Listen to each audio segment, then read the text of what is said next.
This is an early 2000s model Permagreen Magnum. Picked it up off Marketplace quite a few years ago. It's been a fantastic investment. I think I gave 900 bucks for it, and it needed quite a few parts. Put a new pump on it, ran all new lines for the pump, put a brand new motor on it, did some upgrades to the tank and motor mounts that I'll show you. Put new pillar bearings in it right here. Every one of these have been replaced. I put an external filter on it. Permagreen comes with a filter in the tank. I did end up replacing this right here. This is your third hole control that closes it off when you do your edge guard. New handlebar grips, new levers for the spray control and for the throttle. So pretty minor stuff, maybe $1,000 worth. Still original transaxle. I don't know how many hours are on this machine. Most everything's original on it. All the framework's original. I had to weld a new piece on here where it broke on me last year. I'm going to be reinstalling the motor today. I'm going to show you how the motor goes in. Pretty straightforward, but maybe it'll help somebody out. The wiring harness is a little different because it does go into the toggle switch up here, so you can cut it on and off. So you have to redo the wiring a little bit on the back of the motor. Looking in the engine bay right here, you've got 4 bolt mounts that we're going to be mounting the engine to. And there's the spacers that we're going to be using to get it up off the platform so we don't get fertilizer sitting right on the bottom of the oil pan. Original motor that came on this machine when I bought it, I went to change the oil, and when I took the oil drain plug out, a whole chunk of the lower end of the motor snapped off where it had been corroded from fertilizer. So if you put your spacers under it, the fertilizer won't ever come in contact with the oil pan on the motor. You have to do the same with the tank or you can't get the motor back in. So you can see the spacers, I think they're 1/2 inch or 3/8 spacers. So you got 4 on the tank. I've been having a little bit of issues with these bolts for some reason. I guess over the years taking them on and off, they definitely need to be retapped. So I'm gonna retap those now before I put this engine back in there. Looks like they're 5/16 by 18 thread count. So we'll run them up on all the bolts that I have, because you see they got some fertilizer and dirt buildup and grease up in the threads of the bolts. Make sure you start it from the end of the die that says start from this side.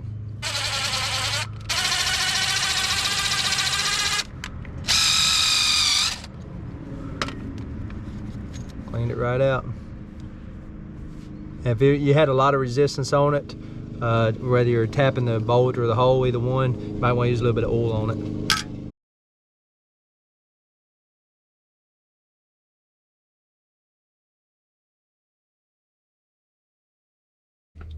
Pretty good bit of fertilizer built up and grease in some of these.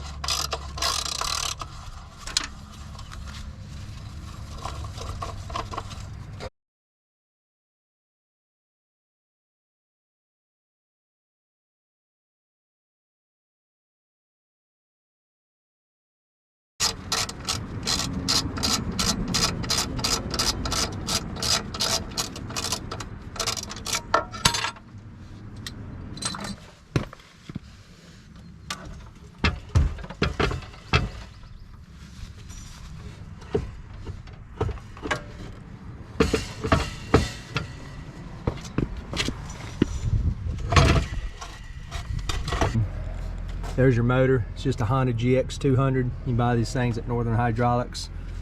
And not real sure where you can get the wet clutch, but I took the wet clutch off the one that came on it originally.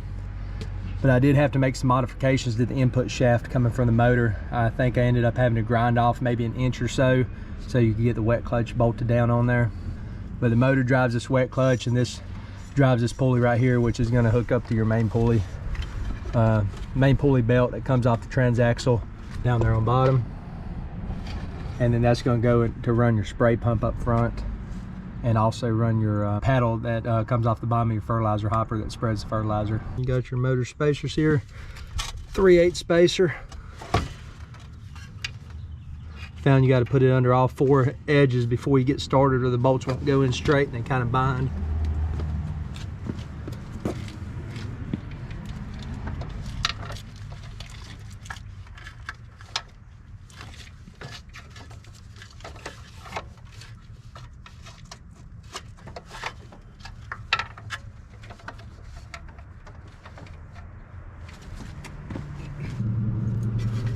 just to get them started. That way it hopefully lines our back holes up, because they are hard to get to.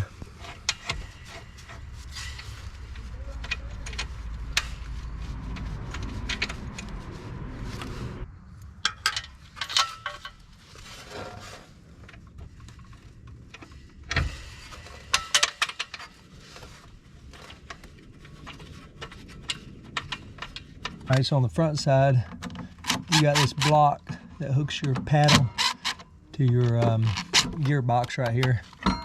And you just loosen these 4 screws. And that block right there will slide up, and then you just pulls off just like that. That's going to give you plenty of room to work up in there. The motor has a low oil level switch, and that's usually hooked up to this part that goes into the engine to tell the engine to shut off whenever you get low oil. So those are unplugged on this machine, which is a good reason too, because if you're going sideways on a hill, it'll cut off on you. And so it comes out of the engine there, and it plugs into this wire that's going to run straight up to your toggle switch. See it going up through there?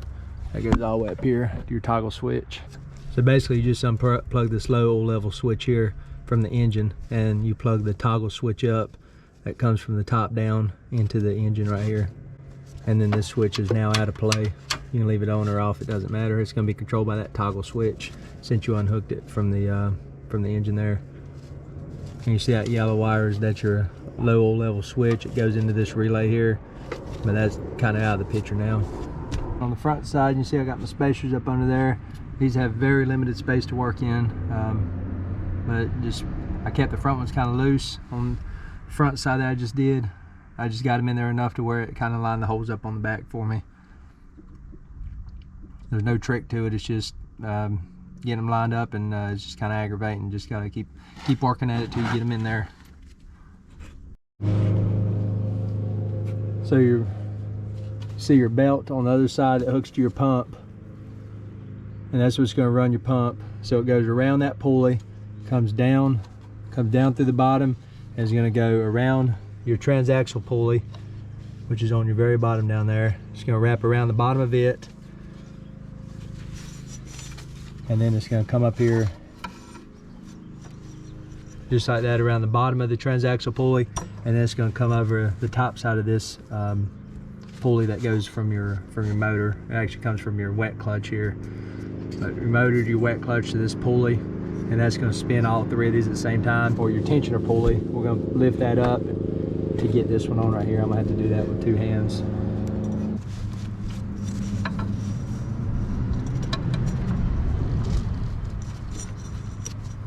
This belt is pretty tight, so just get it started on the pulley, run it backwards like that, and now we've got it going around this pulley, down across on the bottom side of the transaxle, on the back side of the pump, and then right around back on the top side of this wet clutch here. And you let that tensioner pulley down. That's all there is to it. So the only thing left to hook up is going to be your throttle cable. I'm still missing my air filter on here. Don't run it without an air filter. I'm not condoning that.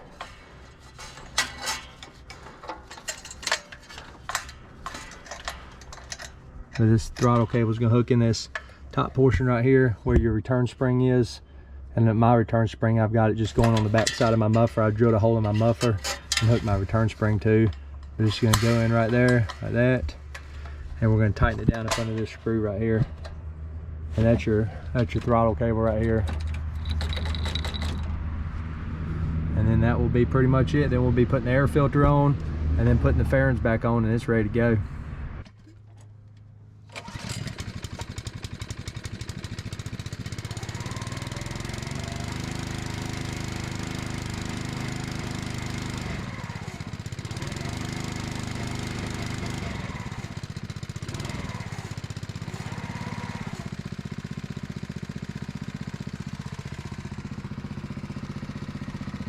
Thing's running at 3,500 RPM. It's running at 1850 right now.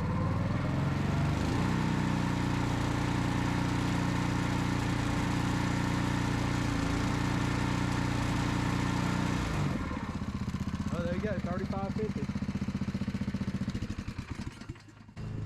That's perfect. But if you were going to adjust it see when you pull the throttle, you got a set screw there that stops it right here. That set screw. See how it's hitting the back side of your throttle linkage? You would just back that screw out a little bit to allow it to go a little bit farther. So let's get the fairings back on here and see how she's calibrated. Get it ready for spreading and spraying this year.